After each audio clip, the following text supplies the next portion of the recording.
Geneva, Switzerland, March 15, 1985, 3:47 p.m. Viktor Shebrikov, chairman of the KGB, walks past the polished brass nameplates of Pictet Bank on Rue de Rhône. His reflection slides across the reinforced glass doors, a ghost in Swiss neutrality.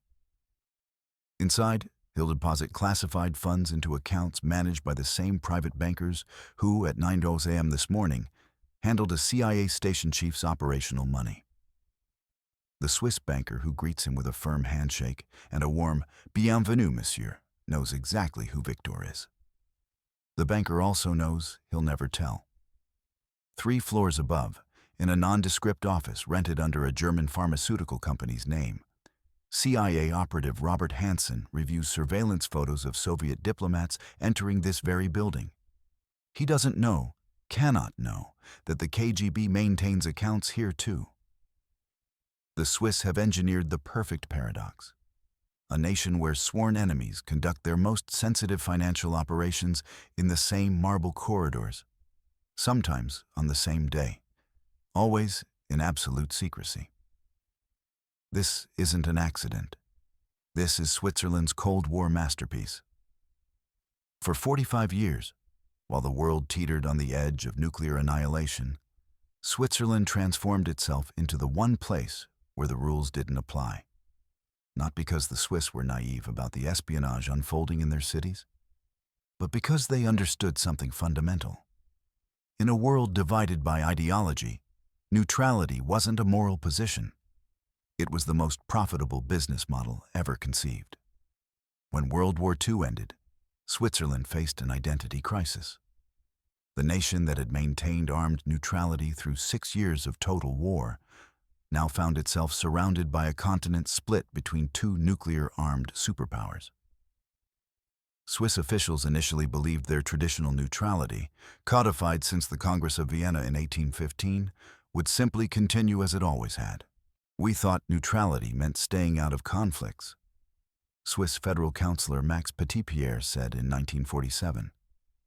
"We didn't yet understand that in this new war, neutrality meant becoming the battlefield itself."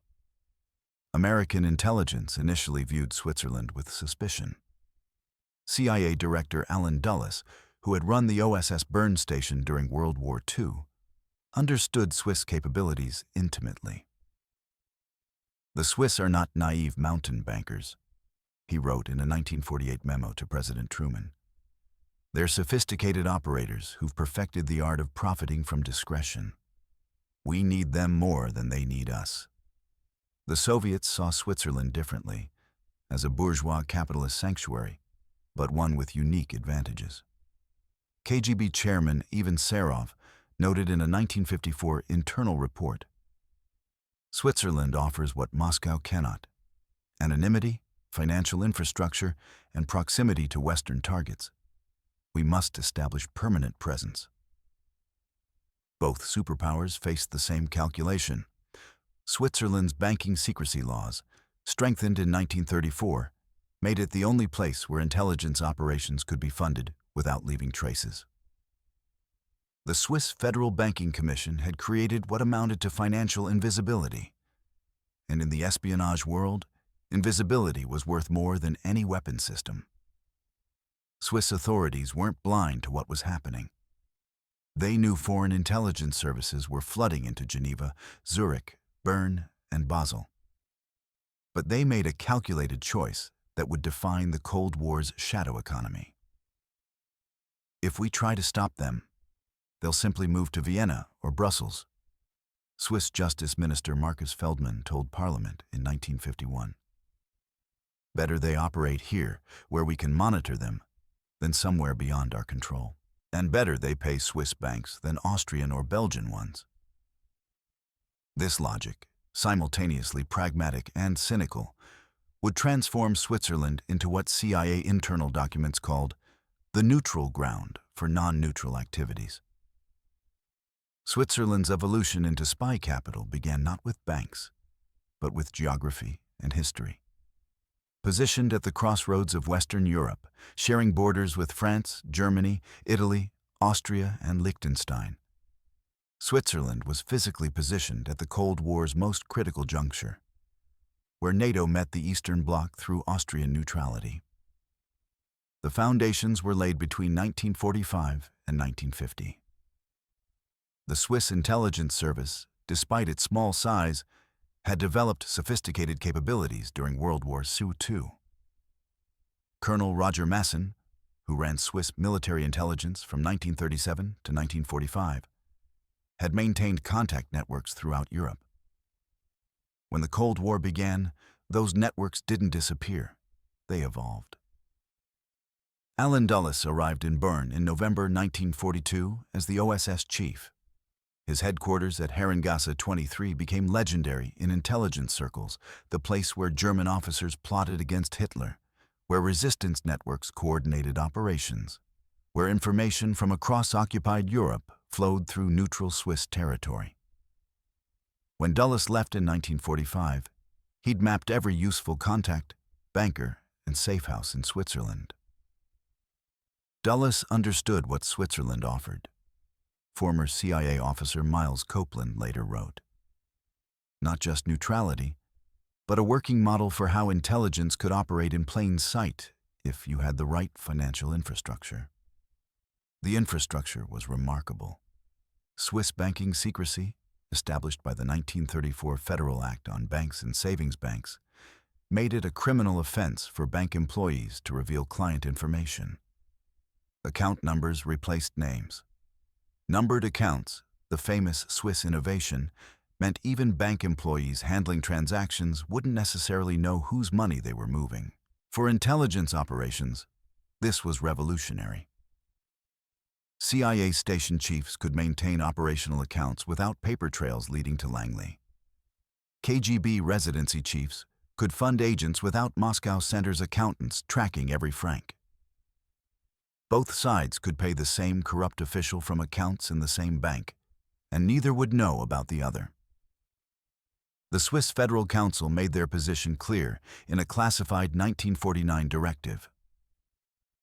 Switzerland will not actively assist foreign intelligence services, but neither will we impede their presence if they respect Swiss sovereignty and conduct operations discreetly.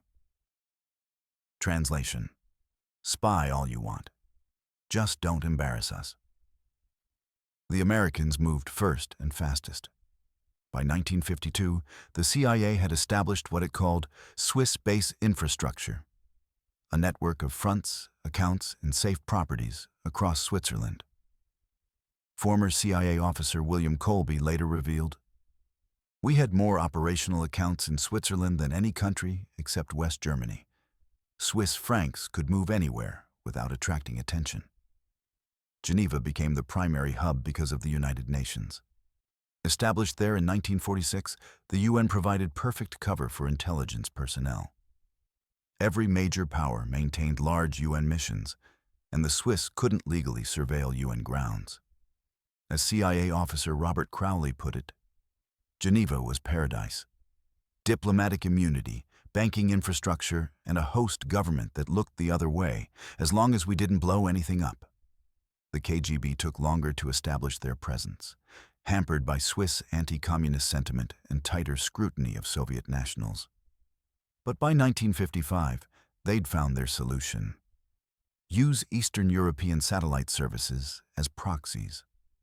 The Polish UB, Czech STB, and East German Stasi all established Geneva stations that operated as extensions of KGB operations.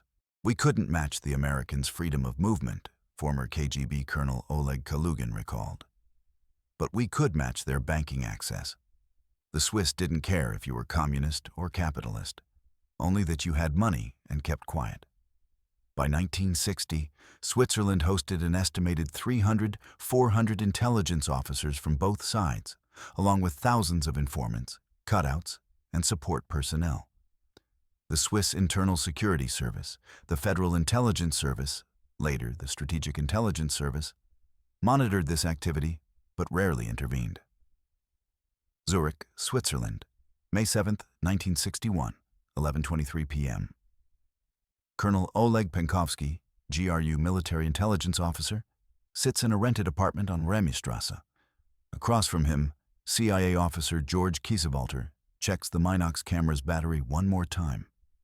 Between them on the table, 111 rolls of film containing Soviet missile specifications, nuclear war plans, and military deployments. This meeting, Penkovsky's second with CIA handlers, takes place in neutral Switzerland because nowhere else offers this combination of accessibility and security. In Moscow, we watch everyone, Penkovsky says in Russian, which Kiesewetter speaks fluently. In London or Paris, KGB counterintelligence saturates the streets. But here, the Swiss protect everyone's privacy equally. It's beautiful irony. Soviet banking secrecy protecting CIA operations. 3 days later, KGB Colonel Conan Molody, operating as Gordon Lonsdale, meets his Swiss banker at Credit Suisse's Paradeplatz headquarters to discuss expanding his account holdings. Molody runs the Portland spy ring, one of the KGB's most successful British networks. His operational funds, maintained in Swiss accounts, total 2.3 million francs. Neither he nor his banker knows that 4 floors below, in the same bank's vault, CIA operational funds sit in a separate numbered account. The Penkovsky case revealed Switzerland's true Cold War function. For 16 months, from April 1961 to October 1962, Penkovsky delivered critical intelligence about Soviet capabilities. His information proved crucial during the Cuban Missile Crisis. President Kennedy knew Soviet missiles weren't yet operational, partly because of Penkovsky's intelligence. And his most sensitive meetings, where he transferred the most valuable materials, took place in Switzerland. We chose Switzerland for Penkovsky's critical handoffs because it was the one place KGB counterintelligence couldn't saturate. Former CIA Deputy Director Ray Klein explained in his memoirs. The Swiss wouldn't tolerate massive Soviet surveillance presence, but they also wouldn't help us. Perfect stalemate. But the Cuban Missile Crisis itself demonstrated Switzerland's unique position even more dramatically. During those 13 days in October 1962, Switzerland became the unofficial back-channel hub. When Kennedy and Khrushchev needed to communicate outside formal diplomatic channels, messages went through Swiss intermediaries. When both sides needed to verify the other's capabilities and intentions, intelligence officers from both superpowers consulted contacts in Geneva. Swiss banker Dr. Alfred Schaefer, who managed accounts for both CIA and KGB fronts, though he claimed not to know this, described the period. We had Americans and Soviets making emergency withdrawals simultaneously, both sides pulling cash for rapid operations. We processed it all with perfect discretion, asking no questions. The 1960s brought Switzerland's spy economy to full maturity. The numbers tell the story. By 1965, an estimated 400 known intelligence officers operated in Switzerland, with perhaps 1,000 more covert operatives using business or diplomatic cover. Geneva alone hosted 89 different intelligence services, every NATO country, every Warsaw Pact nation, plus China, Israel, India, and dozens of smaller services. The scale of financial operations was staggering. A 1968 CIA internal audit, declassified in 2008, revealed the agency maintained 127 separate accounts in Swiss banks, totaling $43 million in operational funds. A 1972 KGB defector, Oleg Lyalin, reported the Soviet presence was similar. 94 known accounts holding approximately 38 million francs. But the real moment that crystallized Switzerland's role came on September 5, 1972, the Munich Olympics massacre. Black September terrorists killed 11 Israeli athletes, and both the CIA and Mossad tracked the operation's financing through Swiss banks. The terrorists' accounts were in Bank Loy in Zurich. So were the CIA's operational accounts funding their counter-terrorism efforts. So were Mossad's accounts tracking Palestinian groups.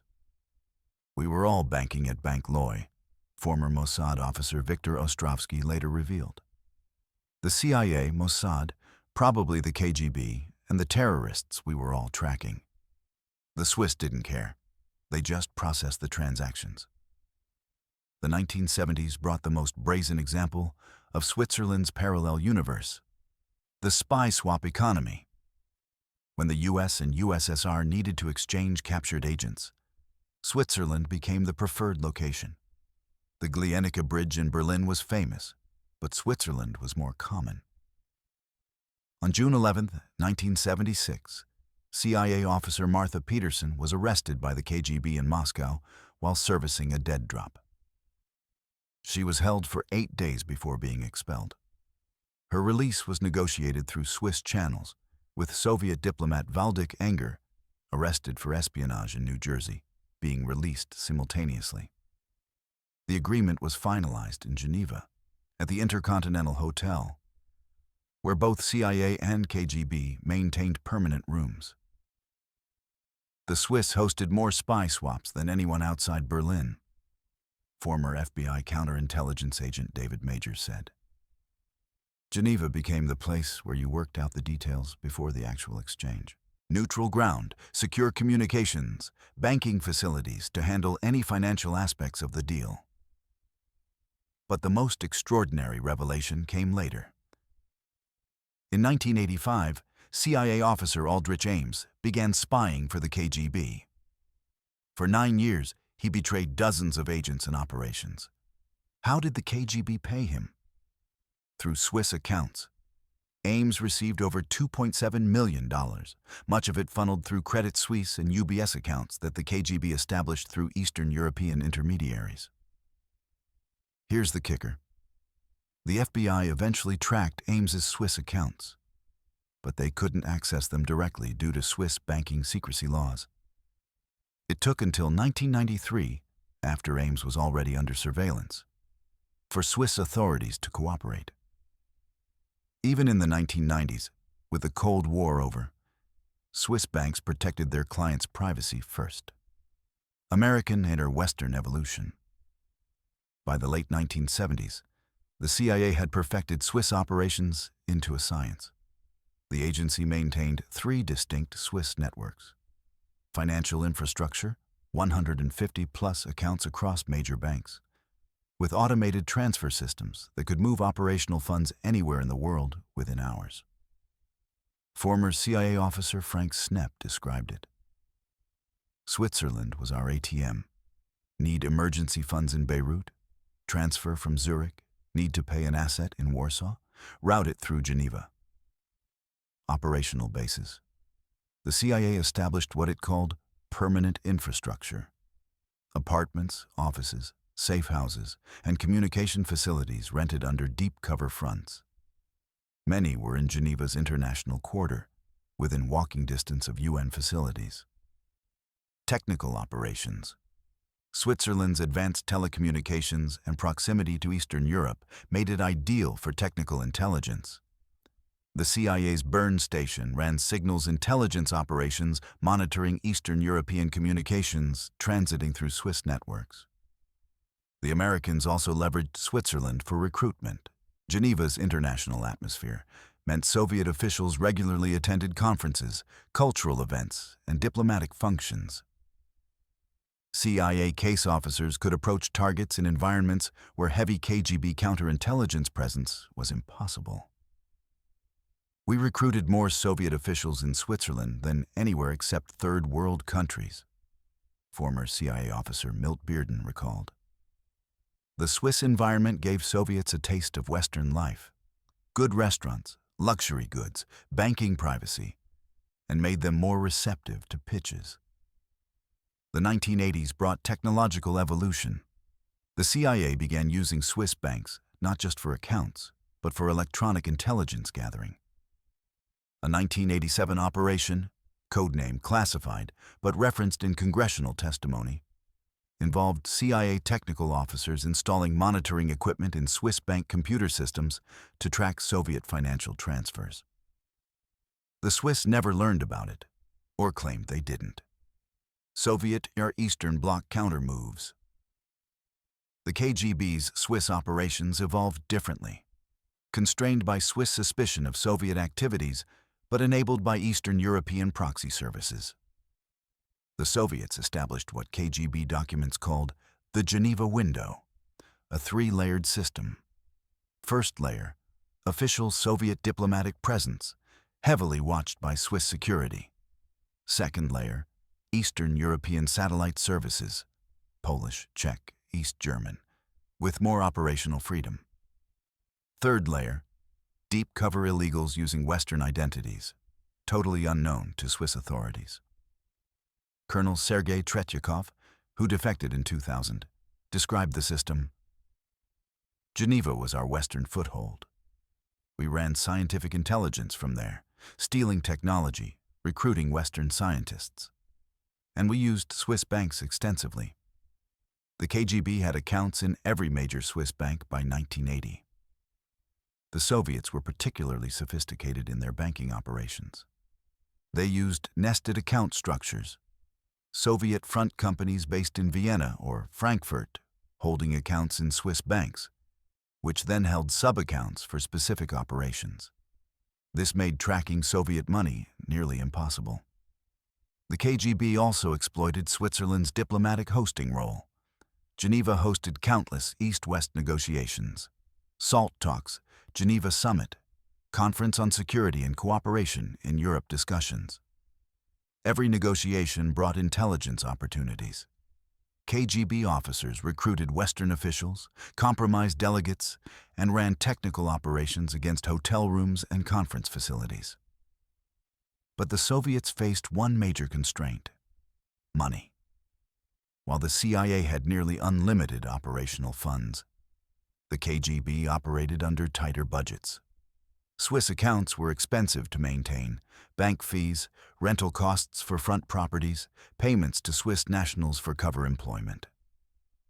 By the mid-1980s, KGB Geneva operations cost an estimated 12 million rubles annually, about $18 million at black market rates. Third parties and unintended consequences. Switzerland's spy economy created unexpected dynamics. Israeli intelligence. Mossad established major presence in Switzerland by the 1970s, using Swiss banks to fund global operations. But they also competed with both superpowers for the same intelligence targets: Palestinian groups receiving Soviet support, Arab officials visiting Geneva, weapons dealers operating from Zurich. Chinese intelligence. The PRC established significant Swiss presence in the 1970s after diplomatic recognition. Chinese intelligence used Switzerland primarily for industrial espionage, stealing technology from Western companies. By 1985, Swiss counterintelligence estimated 60 to 80 Chinese intelligence officers operated in Switzerland, mostly targeting scientific and technical information. Arms dealers. Switzerland became the banking hub for international arms trade, including illegal weapons sales that violated UN sanctions. Both CIA and KGB used Swiss-based arms dealers as cutouts for proxy wars. Syrian dealer Mansour al-Qassar maintained Zurich accounts and dealt with both American and Soviet intelligence services, often simultaneously. Financial intelligence. By the 1980s, Western intelligence services realized Swiss financial flows provided intelligence value. The CIA established programs tracking who banked where, who transferred money to whom, and what patterns suggested covert operations. The Swiss financial system became both tool and target.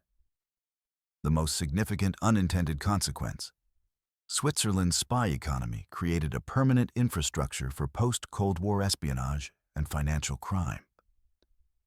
When the Cold War ended, the networks, accounts, and methods didn't disappear.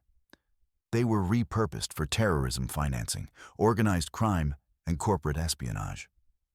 Geneva, Switzerland, November 19, 1985, 2:17 p.m.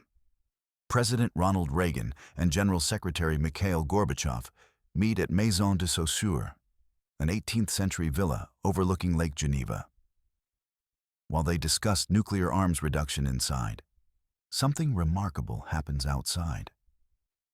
CIA and KGB security details coordinate movements, share radio frequencies, and ensure neither side's intelligence gathering interferes with the others. This is Switzerland's Cold War achievement at its peak, a place where nuclear-armed enemies can meet in relative trust because Swiss neutrality makes even their security services cooperate temporarily. But the summit's deeper Swiss story unfolds in the banks. Both superpowers have established special accounts specifically for the summit.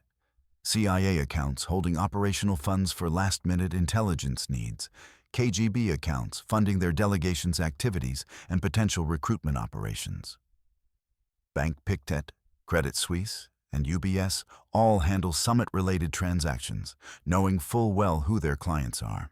The scale of Swiss espionage infrastructure by 1985 was extraordinary. Personnel. An estimated 600 known intelligence officers from 47 different countries operated in Switzerland. The actual number, including deep cover operatives, was likely over 2,000. Financial flows. Western intelligence services moved an estimated $180 million annually through Swiss accounts. Soviet and Eastern European services moved approximately 250 million francs, 125 million annually. Properties. Intelligence services maintained over 400 identified safe houses, operational apartments, and front offices in Switzerland. The actual number was certainly higher. Technical facilities. At least 60 known signals intelligence collection sites, dead drop locations, and secure communication facilities operated by various services. Swiss counterintelligence documented this meticulously, but rarely intervened. A 1986 Swiss Federal Intelligence Service report, partially declassified in 2012, noted, Switzerland hosts the world's densest concentration of foreign intelligence operatives. Our policy remains: monitor but rarely prosecute, unless operations directly threaten Swiss security or embarrass Swiss neutrality. The policy's cynicism was matched by its effectiveness. From 1945 to 1989, Switzerland experienced no major espionage scandals that damaged its international reputation. The Swiss successfully maintained the fiction of neutrality while hosting the Cold War's most sophisticated spy infrastructure. The financial impact was enormous. Swiss banks earned an estimated $2 to $3 billion in fees from intelligence-related accounts and transactions during the Cold War. Geneva's diplomatic sector generated billions more from conferences, negotiations, and international organizations, all of which attracted intelligence services and their money. But the deeper impact was psychological. Switzerland proved that neutrality could be militarized, that staying out of direct conflict didn't mean avoiding the Cold War's most dangerous activities. The Swiss showed both superpowers that a small, neutral nation could become indispensable by offering something neither could get anywhere else: absolute financial discretion and reliable neutrality. The irony peaked in the late 1980s. As the Cold War wound down, Switzerland hosted the crucial negotiations that helped end it, all while both sides' intelligence services continued running operations from Swiss territory. The 1988 INF treaty talks in Geneva involved American and Soviet diplomats negotiating upstairs, while CIA and KGB officers ran operations from the same hotels downstairs. When the Berlin Wall fell on November 9, 1989, both CIA and KGB used Swiss banks to rapidly move money to Germany. Both needed quick access to operational funds for the chaotic situation. Both used the same Swiss banking infrastructure they'd relied on for 40 years. Switzerland's Cold War spy economy didn't end in 1991. It evolved. When Soviet archives partially opened in the 1990s, revelations shocked even veteran intelligence officers. The KGB had maintained 167 Swiss accounts, more than anyone estimated. The CIA total turned out to be 183 accounts, plus dozens more maintained by military intelligence and other agencies. Both numbers were almost certainly incomplete. Post-Cold War investigations revealed the scale of covert financing that passed through Switzerland. CIA operations in Afghanistan, Angola, and Nicaragua. KGB support for terrorism and revolutionary movements. Arms deals that violated sanctions, payments to corrupt officials worldwide. Swiss banks had processed it all with perfect discretion. The Swiss government conducted limited investigations in the 1990s, pressured by international demands for transparency. But Swiss banking secrecy remained largely intact until the 2008 financial crisis forced reforms. Even today, Switzerland maintains significant financial privacy, reformed but not eliminated. For the intelligence community, Switzerland's legacy is complex. Switzerland taught us that neutrality could be weaponized, former CIA Director Robert Gates reflected. The Swiss proved you could profit from both sides of a conflict without joining either side. It was brilliant, cynical, and ultimately destabilizing, because it meant there was no place where the Cold War didn't reach. The KGB viewed it similarly. Former KGB General Oleg Kalugin wrote, "Switzerland was proof that capitalism and communism could coexist when there was profit to be made." The Swiss banks didn't care about ideology. They cared about secrecy and fees. We understood that perfectly. Switzerland's role raises uncomfortable questions about neutrality's meaning. Can a nation claim moral neutrality while facilitating both sides' covert operations? Does hosting enemy intelligence services make you neutral or complicit? The Swiss answer remains. Neutrality means treating all parties equally, even when those parties are locked in existential struggle. The long-term impact on espionage is clear. Switzerland's model spread. Other neutral nations, Austria, Sweden, Finland, became espionage hubs using similar logic. Banking centers worldwide adopted Swiss-style secrecy, creating a global infrastructure for covert financing that persists today. And Geneva remains a spy capital. Modern intelligence services from the US, Russia, China, Israel, and dozens of other nations still maintain major presence there, drawn by the UN, international organizations, and yes, still the banking facilities. The Cold War ended, but Switzerland's role as neutral ground for non-neutral activities continues. The Swiss, characteristically, don't apologize. A 2015 official history of Swiss intelligence during the Cold War concluded, Switzerland's policy of armed neutrality and controlled cooperation with foreign intelligence services protected Swiss sovereignty while contributing to international stability. The alternative, attempting to exclude intelligence services, would have been both impossible and counterproductive.